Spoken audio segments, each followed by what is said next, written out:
He was the professor of gadgetry. Was. I'm saying that like Tom Brokaw. He was the professor of gadgetry. Now he's not only the professor of the universe, but he's also a nominee for Communicator of the Year. Jim George is in the studio from American Cable Services. Good morning, Jim. Good morning. Yeah, that's kind of cool. That is cool, yeah. Well, you not only communicate to a lot of people, but you communicate eloquently. You have a way of delivering your information so that the common man can understand it. Well, I appreciate that. I try to do that because technology can be difficult to understand. And isn't that kind of the key, is to help the actual end user understand what's going on? Exactly. You might not need to know how it works, just how to use it, right? There's a lot of things you have to take by faith. You know, when you plug into an outlet, you expect it to work. Yeah, you know? yeah. But there's other things that you really need to know how they work. So there was a horrible story this morning. A 16-year-old trapped in the back of a minivan. Yes. Because I guess the electric motor in the car seat just held him. He couldn't get out. Right. You know, those seats fold down, so they were trying to collapse inside, and they held him. So, wow. I was even telling, we own one of those types, and I was even telling my wife that, you know, I could be very dangerous, but we don't plan to put our grandchildren in the very back seat, yeah. You know, ever. Yeah. So what, a motor actually puts it in place? Is that how that works? Yeah, you can push a button, and the center seats will fold down. You push another button, and the back seats will fold down. Wow. Apparently, he was in the back seat. I don't know how it all happened. I didn't catch the whole story, but the second seats were starting to fold down, and as they were folding down, they pinned him in, or the back seat was folding down, and those motors are huge, so I'm sure they just started taking the breath out of him. He couldn't catch his breath. But 2 calls to 911. Yeah. That sounds hard to believe. So let's bring it to a little cheerier subject. I want to ask you about batteries. Okay. In general, are batteries better now than they used to be? Yes, they are. Yeah. It seems like the batteries we got a lamp. You know, we do the first Friday art walk. Yes. And my son had given me a gift card for Christmas, and we went to Guitar Center, and we didn't know what to get. And then we found a lamp that we could put onto our music stand for when the sun goes down during first Friday art walk. Right. And 3 little cheap batteries. And what are they called? The lights? LED? LED. I mean, it is bright. So good. It is bright. It is. So, and the batteries don't seem to be running out ever, so it's just a good thing. Well, the LEDs don't draw much current. They don't need a whole lot of current to work. So they'll last, you know, even the cheapest batteries will last a long time with LEDs. Wow. My wife has a little light that she has over by the bed, and when she reads at night before going to bed, you know, they're LEDs. And it's been over a year. She hasn't changed those batteries yet. Of course, she's only turning them on for maybe, 10 minutes. Yeah. But the idea is that, the batteries just... Does she have a light that clips to the book? She does. Yeah, clips to the book. Okay. That's the kind she likes. Yeah. I did that for a little while. The problem was it always fell on my face. Exactly. I know the feeling. I got the scars to prove it. I can't read in bed. I just can't. I know. I read in bed before going to bed every night, but I use it as that tool because you're tired. You want to go to bed, but you get up and take a shower. Now you're awake. Yeah. Now you get into bed. So I read, and sure enough, it's not 10 minutes later, and good night, Anna. Oh, does Brenda mind that Anna's in there with you? No. She's in mind. So congratulations on being nominated for Communicator of the Year. I think it's quite an honor. Those are some really heavy hitters you're up against. I saw that, man. The CEO thing of the Chamber of Commerce and the Ocala Banner guy, man. And Jim Ross. I don't plan to win. I just plan to attend. That's fantastic.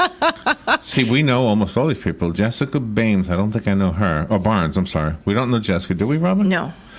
Although maybe St. Leo, it says here. Ginger Brasso, we know Ginger. We know James George. Yes, we do. We know Tom James. Lisa Lombardo, we don't really know her, but she's been in the studio. Jim Ross, oh my gosh. Of course. Yes, I know. Everybody knows Banner. Jim Ross. You want to have a good time when you're at the event? Sit with him. He's fun. Oh, is he? Oh, he's a lot of fun. Yeah, Wesley Wilcox, our what do you call it, Supervisor of Elections, is on the list. And Kevin Shilley. Oh, we know Kevin. Yeah. From the Chamber of Commerce. Oh my gosh, yes. Yeah. Wow, you're up against some heavy hitters. I know, they're heavy, And, well, so are they. They're also up against the heavy hitter. Oh. They are. I mean, you are amazing, Jim. Without your technology and everything, nobody would be able to communicate. Besides, if the lights go out, the only person with a flashlight will be you. That's right. right. I carry my flashlight wherever I go. All right, let's go to the phone. By the way, if you'd like to call Jim, the number is 622-9622. You can call to congratulate him. We won't mind. Good morning. You're on the air. Good morning, everybody. Sonny calling. Hey, Sonny. Hey, we're talking about the batteries. I think the battery in your key fob for your car has got to be a real fantastic battery.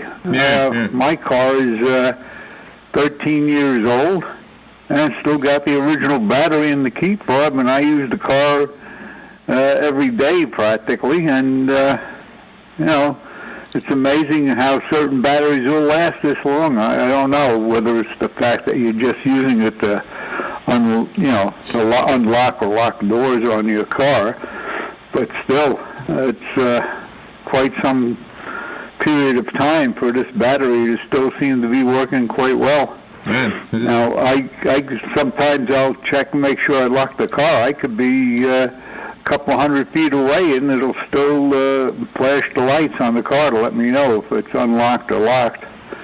And I'm just, to me, it's the batteries are great until you got to go replace them. Yes. You look at some of these cars today, battery-powered this or the hybrids. That battery goes. We're talking something in the thousands to replace that battery. Yeah. Plus the weight of the darn thing, you can't do it yourself. And whether they stick it in under the trunk or under the car itself or wherever it mounts, it's still quite a job. But anyway, congratulations on your award, Mr. George, and thank you for taking the time to show up on WOCA, and thank you, WOCA, for the program. You're welcome. Program here. Really enjoy it. Thank you. Thank you. Yeah, I was saying when back in January when my wife and I first bought our car, and one thing I did was open the hood and look up under, and I think I mentioned to you, I couldn't believe the size of that battery. And so no wonder, see, that's how much power there is to try and collapse those seats, all those motors. Yeah, really. The young fella didn't stand a chance. Those motors were going to keep going. That's just a sad story. Good morning. You're on the air with Jim George. Good morning, Jim. Mike McCoy. Congratulations on your nomination. I just wanted to share something with you guys about batteries. And it's a battery in your car. There's a battery in your car that most people have absolutely no clue that even exists. And it's the smallest battery in your car. Every single one of your... If you have a tire pressure monitoring system in your car, each one of your wheels has a sensor in it. And each one of those sensors contains a tiny battery. And those batteries have a lifespan of about 7 years on average. I've seen them with 10 years. I've seen them go bad in 5 years. Wow. But a lot of times that's why your tire pressure monitoring light may come on, is because you have the batteries are bad in your tire sensor. Just wanted to share that with you. Yes, thank you. All right, thank you. I didn't know that. Yeah, my wife has on her car the passenger right front tire was always giving an indicator of low. And we would go to the gas station, the air pump, and put air in it, and it would start to read back up. And the next day it would read low again. So we finally went to Matt Gibbs' place and he checked it and said, no, it's the battery. Change the battery, ta-da! Easy to change, or you don't know? He just did it for you. I mean, it was well, my wife took it, so I think he changed the battery. Okay. My mom did that too. That happened to her with the light going on and all, and with the tire. And then she took it to Matt, and he said, "Nope, it's the battery," and he changed it for her. Wow. It's pretty amazing. You know what I heard? I heard there's a battery in your computer too. Is this There true? is. For what, the clock? Yes, it's for the random access memory type battery, the one that holds that kind of memory up. And so yes, they claim you're supposed to change it like every 5 years, but not many people keep a computer past 5 years to begin with. Yeah. But I've actually had computers that they've gone bad, and I've had to go in there and change the battery. I think we did too once at the radio station. A long time ago. I feel like somebody like yourself, whoever was working with us, our or what do you call them, Robin? Engineer. Yeah, forgot what they were called. Engineer. Good morning. Thank you for calling. You're on the air with Jim. Mike McCoy again. Sorry, guys. You cannot change the battery in the TPMS sensor. It has to be changed. It's a sealed unit. Yeah, I don't know what I just said. I don't know what Matt. A piece. Yeah, I don't know what Matt Gibbs did, but he fixed it. Yeah, and he fixed my mother's too. Matt take care of it. No problem. Oh, okay. All right. Thank you. Thank you. Bye. I'm a layman when it comes to this. Well, Mike is actually a mechanic, so Well, that's great. So he would know. Great. All right, well, good. The phone lines are open. The number is 622-9622, and Jim George is here, not only professor of the universe. You know, there's a rocket going up, another telescope. Monday. Yep, 6:30 p.m. Looking for planets. Looking for called Tess. It's pretty amazing. We have another phone call. Good morning. You're on there with Jim. Yeah. This is not too long after April Fool's Day, so I'll give you my little April Fool's joke about the new kind of memory in a computer. It's called a write-only memory. What? Yeah. Have a good day, all. Thank you. All right, Jim, you have to explain that with me. Explain that joke. Well, write-only. I think what he's saying is it doesn't save anything that's wrong. It only saves what's right. Maybe he might have to call back and say, no, what I meant by that. Or it could be that you can't type with your left hand. It's right-only memory. I don't know. So how did first Friday go? I meant to go and couldn't get a chance to get out of the house. It is such a sweet moment for both of us. It's just so nice. It's sweet because you're in front of the chocolate factory? Yeah, that's probably it. And they honored the three Olympians there on of the first Friday, which was really nice. Mayor Gwynn gave them all a key to the city, and a lot of we had a lot of musical entertainment bands on the square and at Citizen Circle, and it was very nice. Yes. You know, people will mention this show, and your name has come up. And, yes. And I think what I mean by sweet is this. Ocala is, or can be, a really sweet little town. Yes. And so when you right there in the heart of it on a Friday night when everybody's kind of in a good mood and they're walking around looking at art and music, it's just, I don't know, it's just sweet. Yeah, we enjoy it. We meant to go. Things always get away from us. Always get away. If there's too much happening, there's no time-saving device that saves time. Mm-hmm. Every time-saving device costs you time. That's true. Do you have any broadcasting shows that are coming up that you're going to be going to, like Las Vegas or Atlanta or something? I'm going to go to Denver, Colorado in May for Pay TV. And it's a convention for HBO, Showtime, all the pay channels, so that they can tell us they're going to increase their price to us.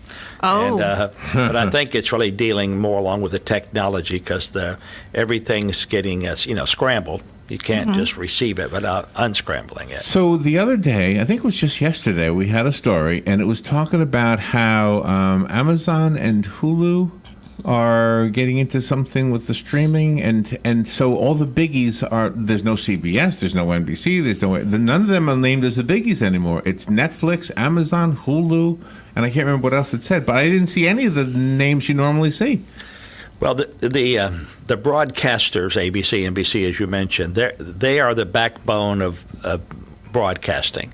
I carry them on my system. Just about everybody else does, and most people would say that they could live without everything except the major networks. That's how I would feel right. too. Yeah. But the major networks are gotten very jealous, and so although they're supposed to be free to you and I, you put up an antenna, you get it free. Right. If a secondary party like myself picks it up and then wants to distribute it to you, I have to pay. So I have to pay them to distribute you something free. Mm-hmm. Yeah, and so that's why your basic tier is usually, a relatively expensive tier. It could be like $12 for you to receive, 6 broadcasters, because each one wants like $2 per sub. And yet that same customer can put up his own antenna and get it for free. So in Congress and in the FCC, they're trying to figure out a way around that where broadcasters can get what they need, which is copyright, non-infringement, and a little bit of money for us. But you would think ABC would love to have Comcast carry them free. so that everybody would watch ABC. And then they can have more revenue from the commercials. And they have more revenue from the commercials. I know. Instead, they charge, and yeah. so in some cities, and it's called must carry. So the FCC has demanded that every cable company must carry major broadcasters. Well, if I must carry and I got to pay for it also, then you got to pay for it. And yet it's free to you. So it's a catch-22. That is weird. And and it's in Congress right now, the Senate. They've got to figure out what to do with must carry. I have to hear your thoughts on the whole Mark Zuckerberg Congress thing, because it seemed to me that Congress was asking him to explain the business model, and I'm thinking, what? I mean, Facebook is really kind of no different than a network, a TV network. It's just they sell ads. Yeah, and I think I heard you say, I don't understand how Facebook makes its revenue, and I'm the same way. I mean, when I don't, first of all, I don't go to Facebook, but when I go to a certain site and an ad pops up, I just hit delete, and if it says skip the ad, I hit skip. Yeah. I mean, I'm not there for that. Right. I mean, I'm looking for a special part online, and I finally found it this morning after frustration last night for about an hour. Went to Electrical Wholesale House, and they told me exactly what site to go to. To make a long story short, I went, and the first thing was an ad popping up of something totally different from the site I'm on. I'm on a site for electrical wires, right. And some ad comes up about a car or something. And so it's like they're pushing all these ads on you, yet so they're paying that site to carry an ad. Right. I mean, it's crazy. And so even my wife says that she's disemboweled herself from basically Facebook. She doesn't go on because people say, look at the meal I ate last night. Look at the car I saw going down the road. What is all that about? Everybody wants to be the claim to fame on Facebook. So you're right. The business model, what's as scary is the confidential information you put on there, and the fact that you tell all your friends you're going to be gone from May 1st to May 7th. That's bad news, yeah. And now everybody sees the fact that the house is going to be vacant from May 1st so every crook in the neighborhood now knows where you live. Yeah. Well, you know what you should put on there? I'll be out of the house because the 16 Cobras got loose. Yeah. And they're in there somewhere. I'm going to have to get an expert to get them out. Yeah, but people can't blame Facebook for that because they're the ones that don't have the common sense to not post personal things. That like is true. that. That is true. But then when someone is able to hack into, like for instance, I'm going to be at 11 o'clock today out at my cable system talking to a subscriber who has a bad computer. And this bad computer is trying to hack PlayStation. Oh. And so it's not his fault. What happens is he's gone someplace on the web. Okay. And got a virus, got a cookie of some kind. Yeah. And that cookie has taken over his computer, and that person on the other end is using that computer to get into Sony PlayStation to download this and download that. And but the FCC has contacted me saying, you must deal with that. He's on your system. And so and they gave me his IP address, so I know exactly who he is. So I'm going to go to him and say, well, here's the deal. Take your computer in, get the virus removed. If you don't, I will have to disconnect you from my cable system, which means he won't have internet. Now, he has choices. He can get CenturyLink. Right. He has other choices, but he can't get mine because I can't afford to have the FCC on my back for an individual customer. Right. And that's why you have to have You can't virus take that protection. risk, yeah. Right. Well, they'll shut me down. Yeah. They'll only give me so many days' notice. So is he going to take it in then to get it fixed, the computer? Well, I hope he does. I'm actually going to volunteer to help him. I'm going to go see him, and my daughter says she knows, the family well, and I said, fine, I'll go in, and I will just say, listen, let me have your computer. I'll take it in to get it fixed. Won't cost you anything, and bring it back to you. But if he goes to that other rogue site again, and the guy gets into his computer again, and it starts doing it again, I have no choice but to disconnect it. Wow. Is there any way for him to prevent that from happening? He has to. Well, it's a virus. It's a cookie. It's a worm of a sort that's inside the computer. And when he turns it on, actually, even when he turns it off, have you ever gotten an email from, let's say, even Joe Martone, and it says, look at this site? and you look at it, and it says Joe Martone, but it's at ABC-9. Yes. Okay, that's not Joe, but someone, you. Right. Someone's used that name, and and that's what it is. So you don't want to go to those sites. There was a post the other day on Facebook from a friend down in Naples, and it said, "Holy cow! Look, you can see who is stalking you on Facebook. I can't believe my ex. Hello, honey, what, do you still miss me?" And I said to Gary, I said, "I think you've been hacked. That is not him. He wouldn't do that. Yeah. He couldn't care less if his ex was stalking him. He's fine. They're friends." So. Yeah, that's what's happening. They take over. And they do it that way slowly at first, look at this site, look at that. And then when they see you're following suit, they give you and some of those sites are where when you go there, you're downloading that virus to your computer. And they take over your computer. Yeah. I've had mine taken over before. Is there any truth to the belief, I don't know if it's a rumor, but a belief that Apple computers are less likely to be hacked than the other ones? Yeah, so their operating system is not out there as much as the Microsoft system being out there. Even the less than that would be Linux. So you can actually buy a computer that has Microsoft on it and load Linux as an operating system also. Oh, really? And just ignore your Microsoft software and use the Linux software. And that's literally hack-proof. And why? Because it's open source. Linux is open, which means anybody can get into Linux. Mm-hmm. But it's proprietary in the sense that they have all these shortcuts and backdoors that are closed. In other words, it has to be your information that gets into it, not somebody else's. And so whenever you see a server, like even in your own room, if you went in there and looked at your big servers, I almost guarantee you it's either running an old Microsoft 2003 or it's running Linux. Oh, my gosh. Oh, okay. You mean here at the station? Here at the station. Okay, I have no idea. Yeah. I couldn't even point to the servers. I don't even know what they look like. It's in that room with all the wires. I can point to the room. I know. Yeah. So should a person that has their computer and they just buy a new one, maybe like every 6 months, they should take it somewhere or call you so you can, just at least go through it and see if there's something bad. Well, there's a bunch of free virus protection sites. I mean, a bunch. And they're free because it's about every 2 weeks they update. So what happens is if a virus came out today and it attacked your computer, the free virus site won't have the update today. Now, if you want to pay for their ongoing service, which is not much, maybe it's $30 a year, then that would be instantaneous. As soon as a virus is detected, they'll send you a download and say, click on this. And it will clean up your computer. It will remove that virus. Gosh, wow. So, the world is crazy, right? So people got time on their hands, and too much time on their hands, and they're just trying to figure out a way to create problems. Yeah. I get so many invitations from really busty women. Yeah. Oh, boy. And they say, I have one friend in common with you, and I'll look, and it's that one guy who always gets these busty women.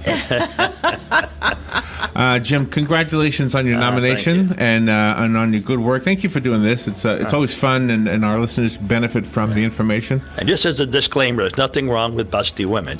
No. There you go. Except that I don't believe they're really busty. I think it's a guy who looks worse than me. Just putting a picture up that he found. Jim George, thank you. Thank you. When is your event? When are you doing the... It looked like the 26th. Oh, okay. April 26th of April. All right. Well, thank you. Thank you. Everybody have a great day. And be safe. Happy Friday the 13th. Happy Friday the 13th. And do not believe the ad that you're going to hear in this next set from... Freedom something. Freedom checks. Freedom checks. Just remember the song. Freedom checks. Whoa. What are they good for? Absolutely nothing.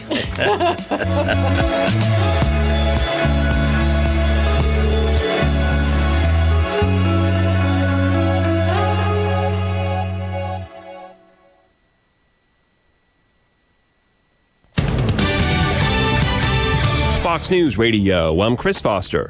President Trump tweets, James Comey is a proven leaker and liar. Parts of the former FBI director's new book are coming out. He says President Trump asked him to investigate and refute reports of an encounter with Russian prostitutes in case there's a 1% chance his wife believed it. So what kind of marriage to what kind of man does your wife think there's only a 99% chance you didn't do that? Comey speaking to ABC. I find that particular excerpt to be really egregious and over the top. White House counsel Kellyanne Conway on Fox and Friends. President Trump still weighing a response to a reported chemical weapons attack in Syria. The White House press secretary said no final decision has been made. We are continuing to assess intelligence and are engaged in conversations with our partners and allies. The Russian ambassador to the UN tried to lower the temperature by saying, quote, the immediate priority is to avert the danger of war. Fox's Kristen Fisher in Washington. Fox News. We report, you decide. Hi, this is Jack from Banyan Hill. You might have heard about that $34.6 billion that's expected to be doled out in what we call freedom checks. Huge checks that are changing people's lives from coast to coast. People like Sean from Pittsburgh. In fact, he's on the phone right now. Sean, you there? Yes, I am, Jack. Sean, let me ask you, how do you like getting these massive checks in your mailbox every month?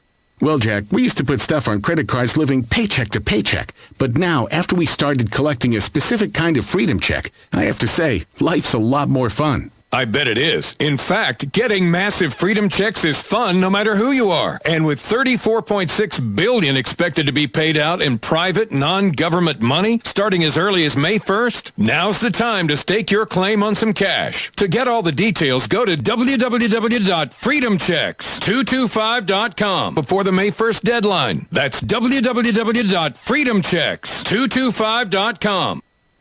Ad Council. Life South encourages you to share the love this winter by sharing life through blood donation. The winter season is always a difficult time to collect enough blood to keep local hospitals stocked. So embrace the giving spirit and give the greatest gift of all this year. Give life. Your blood donation could help save as many as 3 patients at your local hospitals. Visit lifesouth.org for more information and locations. Share the love. Share life. Give blood. It's time to rethink what you know about clean American propane and what it can do for your